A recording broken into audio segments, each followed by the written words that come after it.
الله من الشيطان الرجيم. بسم الله الرحمن الرحيم. السلام عليكم ورحمة الله وبركاته. الحمد لله رب العالمين، والصلاة والسلام على أشرف الأنبياء والمرسلين وعلى آله وصحبه أجمعين. سبحانك لا علم لنا إلا ما علمتنا إنك أنت العليم الحكيم. رب اشرح لنا صدورنا ويسر لنا أمورنا واحلل عقدة من ألسنتنا ويفقهوا أقوالنا. اللهم فقهنا في الدين وعلمنا التأويل. اللهم اهدنا سبل السلام وأخرجنا من الظلمات إلى النور ولا حول ولا قوة إلا بالله العلي العظيم. Amin.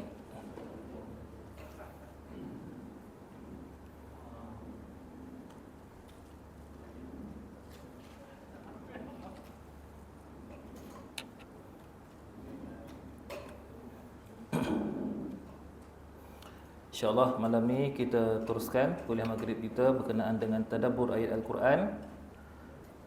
Kita sambung malam ini ayat 21 dan 22 dari surah Ali Imran, muka surat 52.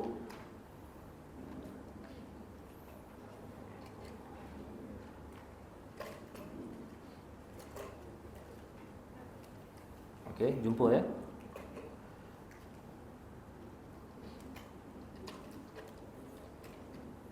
Jadi seperti biasa kita baca dulu ayat yang kita nak tadabbur ini.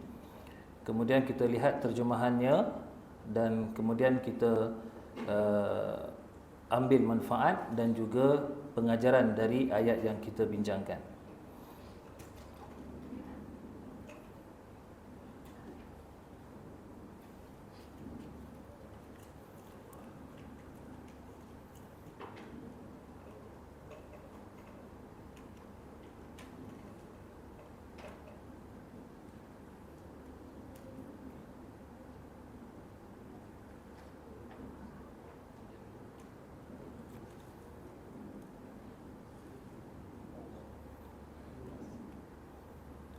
Okey, a'udzu billahi minasy syaithanir rajim.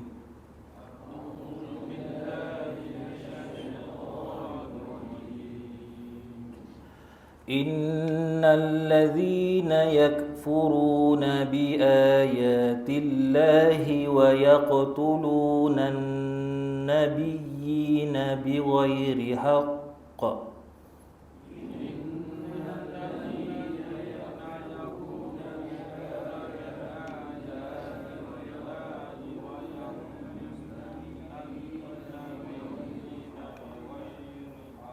وَيَقْتُلُونَ النَّبِيِّينَ بِغَيْرِ حَقٍّ وَيَقْتُلُونَ الَّذِينَ يَأْمُرُونَ بِالْقِسْطِ مِنَ النَّاسِ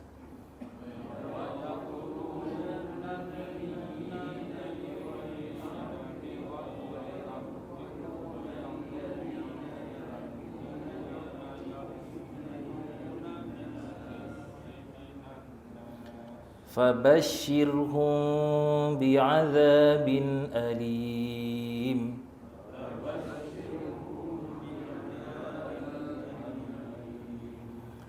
أولئك الذين حبطت أعمالهم في الدنيا والآخرة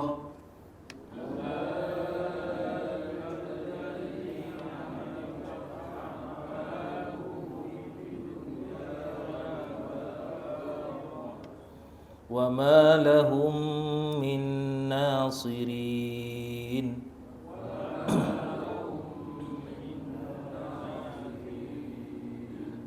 Sadaqallahul azim. Jadi ayat 21 ialah ataupun ayat 21 dan 22 ini ayat yang menceritakan tentang sikap orang yang tidak mahu menerima kebenaran.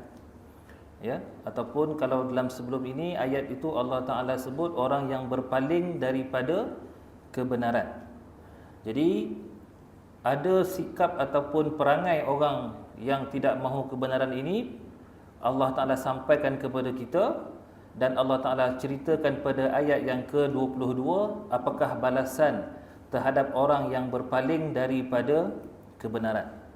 Jadi kita tengok maksud ayat. Yang pertama sekali Allah Ta'ala sebut pada ayat yang 21, innal ladzina yakfuruna biayatillah, sesungguhnya orang-orang yang kufur ingkar akan ayat-ayat keterangan Allah, wa yaqtuluna an-nabiyyina bighairi haqq, dan membunuh nabi-nabi dengan jalan yang tidak benar, wa yaqtuluna alladzina ya'muruna bil qisti minan nas, serta membunuh orang-orang yang menyeru manusia supaya berlaku adil, fabashshirhum bi'adzabin alim, maka sampaikanlah berita yang menggembirakan mereka dengan azab seksa yang tidak terperi.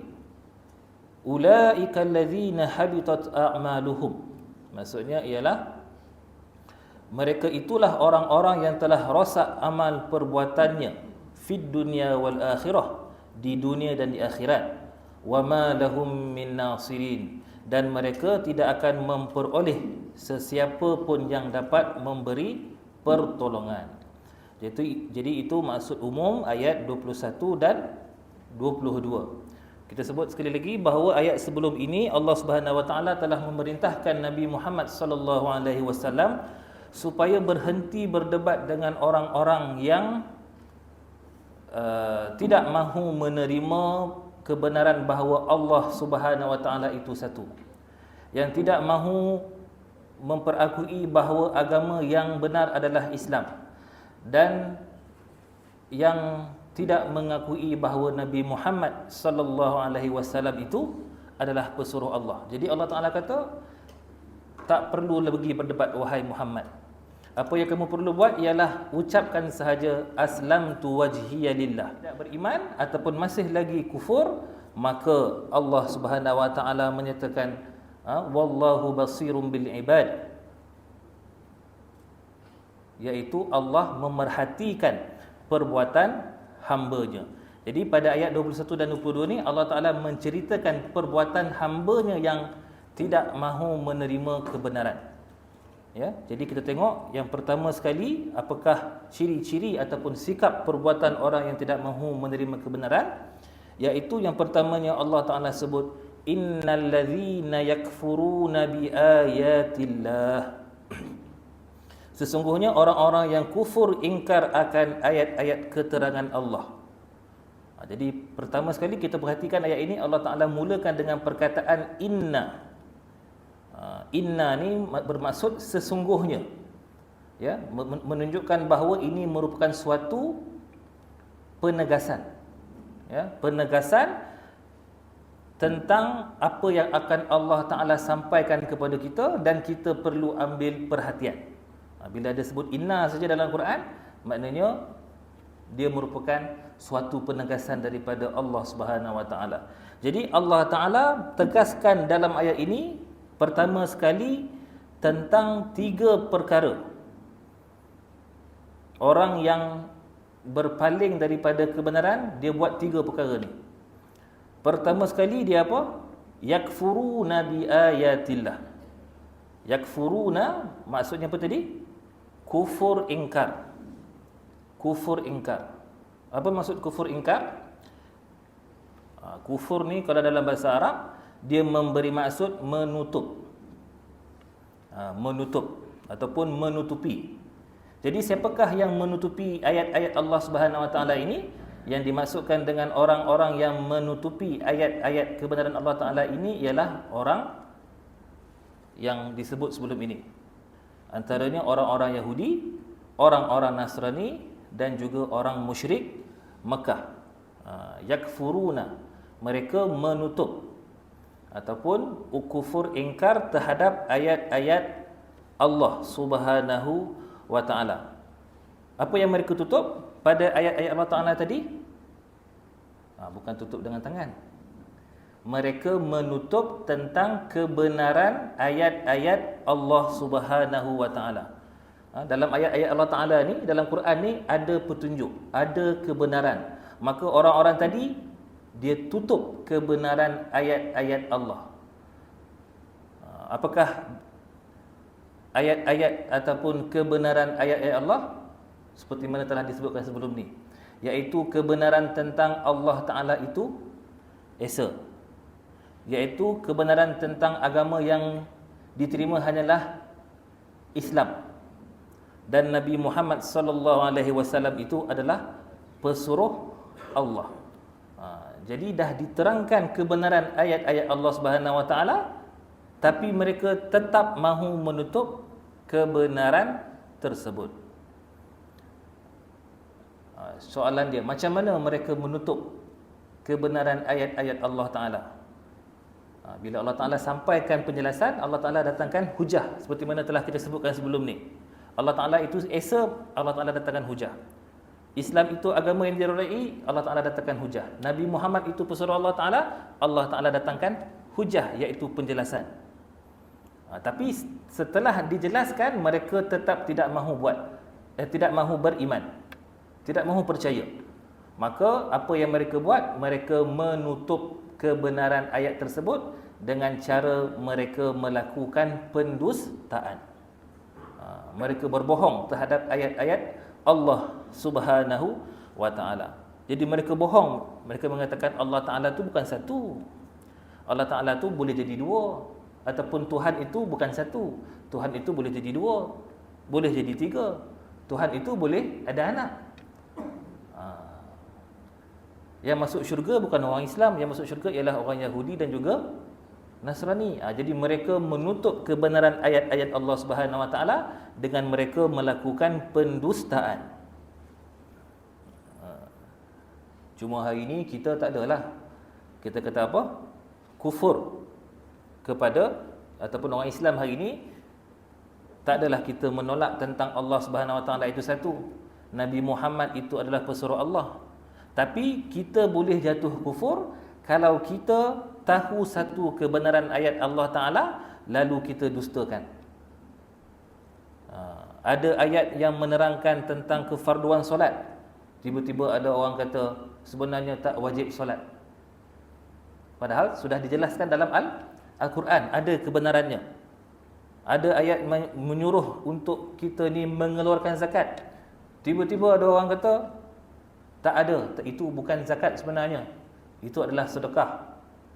Dia dah tahu kebenaran tetapi dia menutup kebenaran tersebut dengan pembohongan. Jadi kalau ada yang macam ni berlaku di kalangan kita, boleh jadi orang tersebut telah kufur terhadap ayat-ayat Allah Subhanahu wa taala. Dan bila tolak satu ayat Allah Subhanahu wa taala, kufur kepada satu ayat Allah Subhanahu wa taala, dikira telah mengkufurkan ataupun dia telah tolak seluruh ayat-ayat Allah Subhanahu wa taala. Jadi kita kena hati-hati. Cuma di sini tadi nak bagi tahu tentang sikap orang yang tidak mahu menerima Islam ni apa dia? Pertama, dia akan mengkufurkan ayat-ayat Allah. Dia dah kafir dah. Tapi dalam masa sama dia mengkufurkan ayat-ayat Allah. Dia menutup kebenaran yang ada pada ayat-ayat Allah Subhanahu wa taala. Ini yang sifat yang pertama ataupun sikap yang pertama orang yang tidak mahu beriman. Yang keduanya Allah Taala sebut wa yaqtulunan nabiyyina bighairi haqq. Dan mereka membunuh nabi-nabi dengan jalan yang tidak benar. Ada mungkin terjemahan tu disebut tanpa kebenaran. Ada tak terjemahan yang sebut macam tu? Membunuh nabi tanpa kebenaran, tanpa alasan yang benar. Okey. Itu bagus. Sebab ada sebuah terjemahan tu dia tulis membunuh nabi tanpa kebenaran. Jadi seolah-olah orang kata apa? Ada kebenaran ke sebenarnya nak bunuh nabi ni? Memang tak ada kebenaran. Hukumnya tak boleh membunuh nabi. Jadi maksud dekat sini ialah membunuh nabi-nabi dengan jalan yang tidak benar. Maknanya tidak boleh membunuh nabi. Tidak ada alasan untuk seseorang itu membunuh utusan Allah ataupun nabi-nabi Allah. Jadi di sini Allah Taala jelaskan sikap yang kedua orang yang tidak mahu beriman, iaitu mereka membunuh para nabi-nabi mereka. Membunuh para nabi. Kalau orang Yahudi dan Nasrani daripada golongan Bani Israel, dari keturunan Bani Israel ni, mereka telah membunuh nabi-nabi mereka. Nabi-nabi itu pula dari bangsa mereka sendiri, bukan dari bangsa lain. Nabi-nabi mereka pun mereka bunuh, ramai. Bukan seorang dua orang, ramai, puluhan nabi yang telah mereka bunuh. Yang biasa kita dengar ialah mereka telah membunuh Nabi Zakaria dan juga Nabi Yahya. Ini antara nabi yang telah mereka bunuh. Nabi mereka sendiri, dari bangsa dia sendiri pun dia sanggup bunuh. Ini kan pula nabi dari bangsa lain, contohnya Nabi Muhammad sallallahu alaihi wasallam. Jadi ini sikap orang kafir, orang yang tidak mahu menerima kebenaran. Pertama tadi apa dia? Mereka akan sentiasa menutup kebenaran yang ada pada ayat-ayat Allah Subhanahu wa taala. Yang kedua, mereka akan membunuh para nabi. Cuma pada zaman sekarang tak ada nabi dah. Ya, nabi tak ada. Cuma pada zaman dulu mereka membunuh para nabi mereka. Dan bila nabi itu bukan daripada bangsa mereka sendiri, mereka lagilah lebih bersemangat nak bunuh. Contohnya mereka nak membunuh Nabi Muhammad sallallahu alaihi wasallam. Ya. Di Madinah dulu memang ada cubaan daripada orang-orang Yahudi untuk membunuh Nabi Muhammad sallallahu alaihi wasallam. Antara cubaan mereka ialah mereka meletakkan racun ke dalam makanan Nabi Muhammad sallallahu alaihi wasallam. Maknanya kalau buah racun tu, kalau Nabi makan ataupun kita kata manusia makan, memang say goodbye lah. Bye-bye, say goodbye. Mati. Tapi Allah Ta'ala selamatkan Nabi Muhammad SAW, baginda tidak mati. Ataupun tidak terkesan dengan racun yang telah diletakkan di dalam makanan baginda sallallahu alaihi wasallam. Jadi ini sikap yang kedua. Cuma soalannya, kenapa mereka bersungguh-sungguh nak membunuh para nabi ni tadi? Kenapa agaknya? Sebab dia tak terima Islam. Okey, lagi? Dia menutup kebenaran tadi sudah dah. Sekarang ni kenapa mereka nak membunuh para nabi? Kerana nabi-nabi tersebut yang menyampaikan tentang kebenaran ayat-ayat Allah. Yang menyampaikan kebenaran ayat-ayat Allah Ta'ala ni ialah para nabi. Selepas Nabi Musa menyampaikan kebenaran ayat Allah Ta'ala, lalu baginda wafat, diutuskan Nabi Isa. Nabi Isa menerangkan tentang kebenaran ayat-ayat Allah Ta'ala dalam kitab Taurat yang dibawa oleh Nabi Musa. Berlaku penyelewengan. Diangkat Nabi Isa tak wafat. Nabi Isa diangkat oleh Allah Subhanahu Wa Taala. Maka datang Nabi Muhammad. Nabi Muhammad pun menjelaskan semula tentang kebenaran ayat-ayat Allah Ta'ala yang telah diselewengkan oleh orang-orang Yahudi dan juga orang Nasrani. Sebab itu orang Yahudi, orang Nasrani ataupun orang yang tidak mahu menerima iman ataupun kebenaran, mereka akan membunuh para nabi. Sebab nabi-nabi inilah yang menjelaskan tentang kebenaran ayat-ayat Allah. Ayat-ayat Allah Ta'ala ni penuh dengan petunjuk. Ada saja kebatilan, maka nabi ini akan jelaskan yang sebenarnya macam ni. Ada saja perkara yang mereka sembunyikan, maka para nabi akan jelaskan ayat yang sebenarnya. Maka sebab itulah mereka bunuh para nabi ni tadi. Sebab nabi-nabi ni menyampaikan kebenaran. Sedangkan orang kufur tadi tu, dia nak menutup kebenaran. Yang ni nak tutup, yang ni nak buka. Orang kufur nak tutup kebenaran. Para nabi nak membongkarkan, menjelaskan kebenaran. Maka payah sangat nak tutup para nabi ni tadi, maka mereka bunuh. Mula-mula tu mungkin ugut dululah. ugut dulu, ancam dulu, perang dulu ke macam mana, payah sangat kita bunuh. Jadi berlakulah seperti mana yang berlaku pada nabi-nabi sebelum ini, terutamanya nabi-nabi daripada golongan Bani Israel. Contohnya Nabi Zakaria dan juga Nabi Yahya. Dipenggal kepalanya, dibelah dua badannya. Oh, dahsyat. Nabi sendiri tu, orang sendiri, bukan orang lain. Jadi kalau kita ni, orang Melayu ni memang tak ada harapan lah pada pandangan mereka, kan? Jadi itu sikap mereka. Mereka membunuh para nabi. Tapi hari ini tidak ada nabi. Yang tinggal adalah pewaris nabi. Pewaris nabi tinggal, iaitu para ulama. Jadi mereka turut membunuh siapa? Mereka turut membunuh orang-orang yang menyeru manusia supaya berlaku adil. Wa yaqtuluna allazina ya'muruna bil qist. Serta membunuh orang-orang yang menyeru manusia supaya berlaku adil. Nabi dah tak ada, siapa dia nak bunuh? Dia akan bunuh pewaris nabi yang menyampaikan kebenaran tadi. Ataupun kalau di sini, orang yang menyuruh manusia supaya berlaku adil. Orang yang berlaku adil ataupun orang yang suruh menegakkan keadilan ni biasanya orang tak suka. Biasanya orang tak suka. Dan orang macam ni memang payah nak naik pangkat. Sebab dia sentiasa menegakkan keadilan dan juga kebenaran. Dan mereka ni lah yang selalu ditentang. Bersuara sikit tentang kebenaran, memang kena cantik. Kena cantik, siap-siap. Tapi kalau yang menegakkan kebatilan, yang ni lah selalu disokong. Yang ni cepet naik pangkat. Okey. Jadi orang mereka apa dia?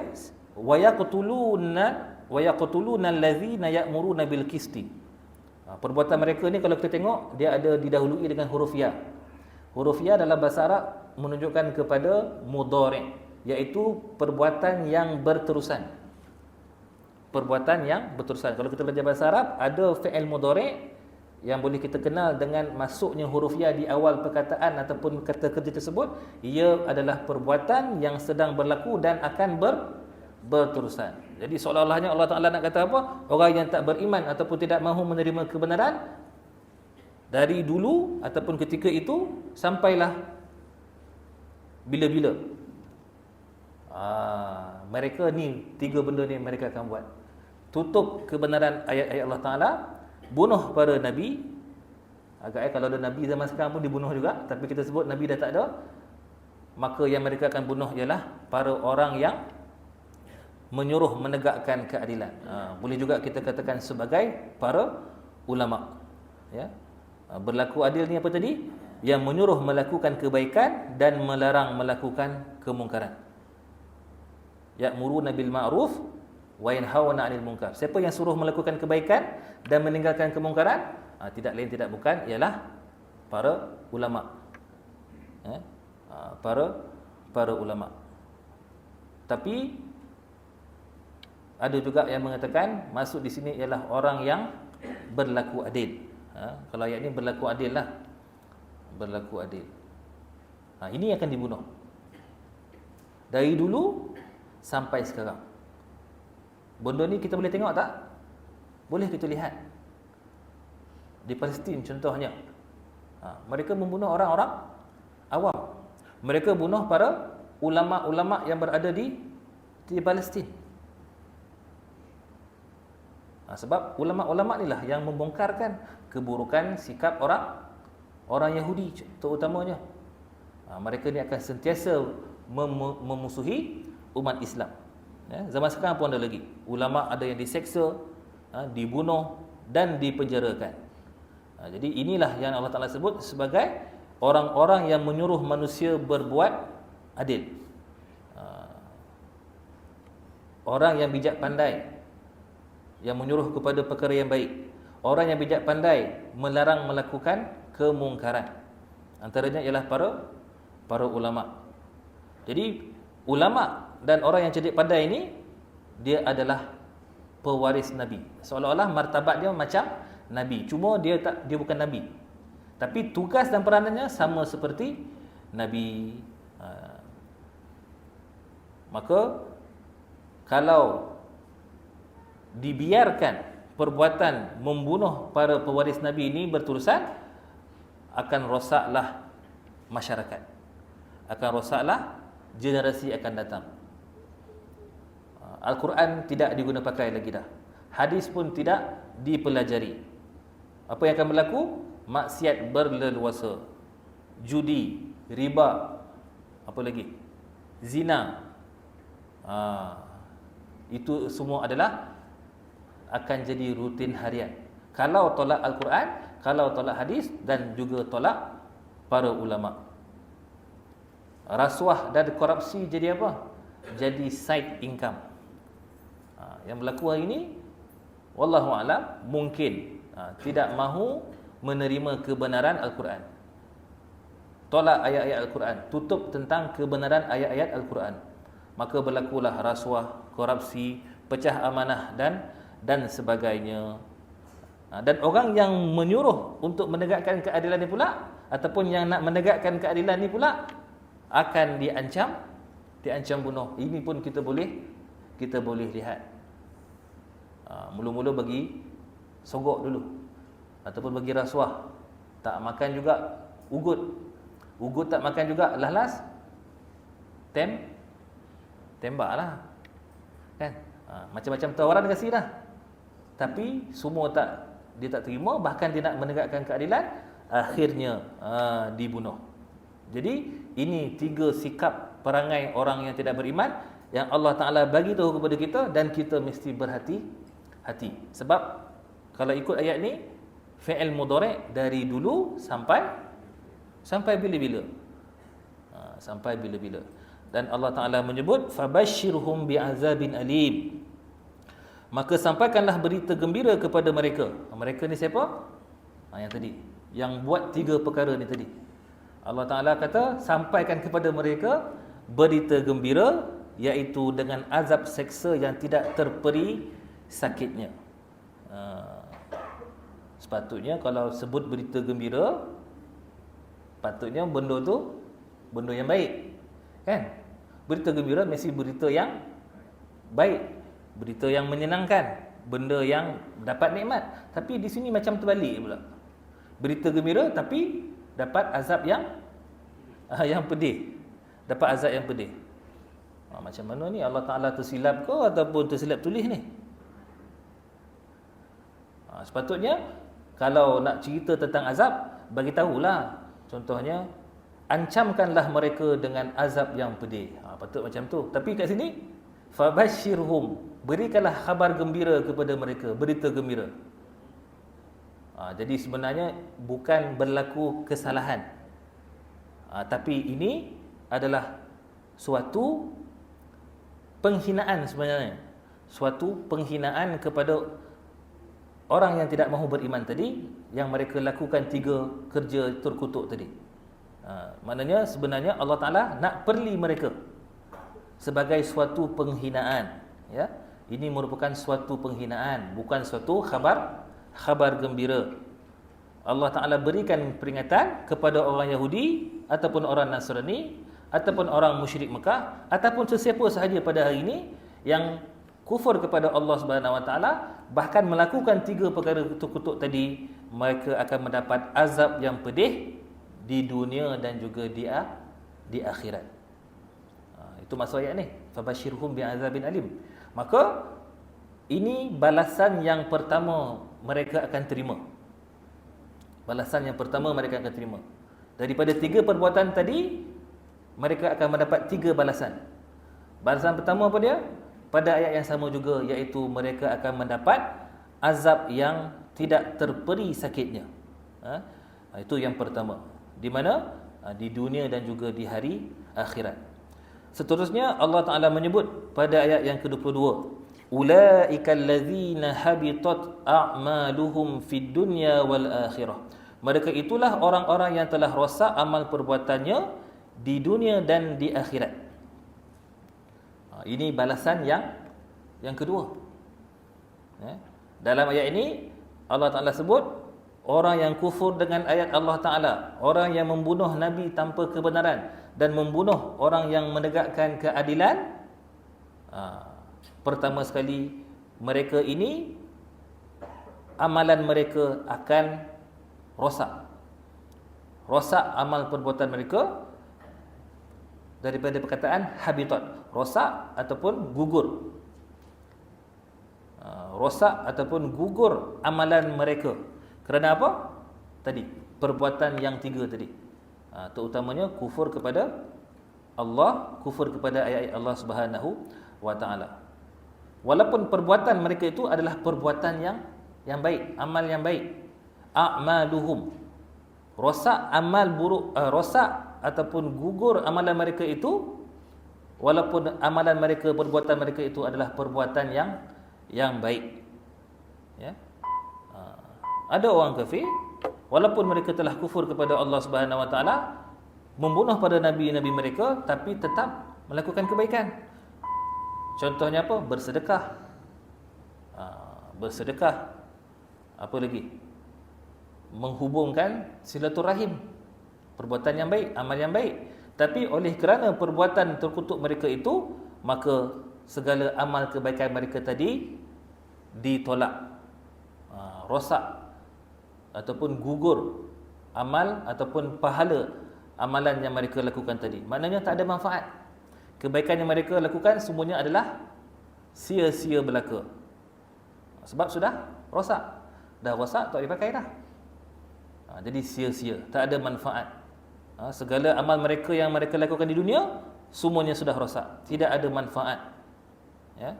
Bahkan di dunia mereka mendapat penghinaan. Mereka mendapat penghinaan. Sebab telah berdusta atas nama kebenaran, telah membunuh orang-orang yang baik, terutamanya mereka membunuh para nabi dan membunuh para ulama. Orang yang menyuruh kepada kebaikan, orang yang mencegah kepada kemungkaran. Jadi rosak amal mereka tadi. Jadi jangan kita sampai jadi macam orang yang rosak amal. Pahala kita tak ada. Kita mungkin tak bunuh para nabi, kita mungkin tak bunuh para ulama, kita mungkin tidak menutup kebenaran ayat-ayat Allah Ta'ala. Tapi ada kemungkinan tak amal-amal kita yang lain itu akan batal? Ada kemungkinan. Kita solat, tapi solat kita sia-sia. Kita puasa, tapi puasa kita sia-sia. Kita baca Quran, tapi bacaan kita menjadi sia-sia. Sebab apa? Ada amalan lain, perbuatan lain yang telah menyebabkan pahala amalan ibadah kita itu rosak dan tertolak. Jadi maksudnya kita hari ini di samping belajar macam mana nak menambahkan amal ibadah, memperbanyakkan pahala, dalam masa yang sama juga kita kena belajar ilmu yang boleh. Maknanya bukanlah kita belajar ilmu tu untuk membatalkan amal pahala kita, tapi mempelajari apakah ilmu yang menyebabkan boleh terbatalnya, rosaknya amal ibadah kita. Kita belajar tentang solat tu bagus dah. Macam mana nak baca Quran tu bagus dah. Macam mana nak niat, macam mana nak baca Fatihah, macam mana nak rukuk, sampai salam, semua kita belajar, itu bagus. Tapi dalam masa yang sama, belajar juga tentang ilmu yang boleh menyebabkan amal kita terbatal. Kita belajar tu sebab apa? Supaya kita tidak melakukannya lah. Bukan belajar tu untuk kita amalkan. Belajar tu supaya kita menjauhkan perbuatan yang boleh merosakkan amal kita. Contohnya apa dia? Riak. Semayang tapi riak. Tidak ikhlas, menunjuk-nunjuk. Jadi apa? Jadi sia-sia, rosak amalan kita. Bahkan dapat dosa. Ujub, takbur. Kita ibadah lama, tiba-tiba kita bangga diri, takbur, rosak ibadah kita. Seperti mana yang berlaku kepada iblis. Iblis ni telah beribadah kepada Allah Subhanahu Wa Taala ribuan tahun. Tiba-tiba Allah Taala perintahkan dia untuk sujud kepada Adam, dia takbur, dia tak nak sujud. Kenapa tak nak sujud? Dia kata khalaqtahu, khalaqtani min narin wa khalaqtahu min tin. kau ciptakan aku daripada api, sedangkan kau ciptakan Adam daripada tanah. Dia takbur. Dia nak mengatakan bahawa dia tu lebih mulia lah. Dia bangga diri, takbur. Jadi dengan takbur dalam melakukan ibadah boleh rosak amal ibadah kita. Okey, itu yang kedua. Maknanya orang yang melakukan perkara terkutuk tadi, balasan yang keduanya ialah amal mereka ditolak. Amal mereka ditolak. Dan yang terakhir, wama lahum min nasirin, dan mereka tidak akan memperoleh sesiapa pun yang dapat memberi pertolongan. Jadi ini balasan yang ketiga, iaitu di akhirat nanti tidak ada seorang pun yang mampu membantu mereka. Di dunia mungkin ada orang boleh bantu, tapi di hari akhirat tidak ada seorang pembantu pun yang mampu membantu mereka ni tadi. Sebab apa? Mereka akan mendapat azab Allah Subhanahu wa taala. Jadi bila azab Allah taala datang, maka tidak ada satu makhluk pun yang mampu mencegahnya. Orang yang ditimpa azab tu pula tidak akan ada seorang mampu menolongnya. Ini balasan yang ketiga. Orang kafir anggap bahawa sembahan mereka boleh selamatkan mereka, sedangkan tidak. Orang Yahudi ataupun orang Kristian menganggap Nabi Isa akan selamatkan mereka. Tidak. Ya. Orang yang sembah patung, mereka anggap patung tu nanti boleh selamatkan mereka. Sedangkan tidak. Ya, sebab apa? Sebab semua kebenaran telah dijelaskan oleh Allah Subhanahu wa taala. Dan di akhirat nanti mereka tidak akan dapat pahala setiap amal kebaikan yang telah mereka lakukan ketika di dunia. Sebaliknya mereka akan dimasukkan ke dalam api neraka.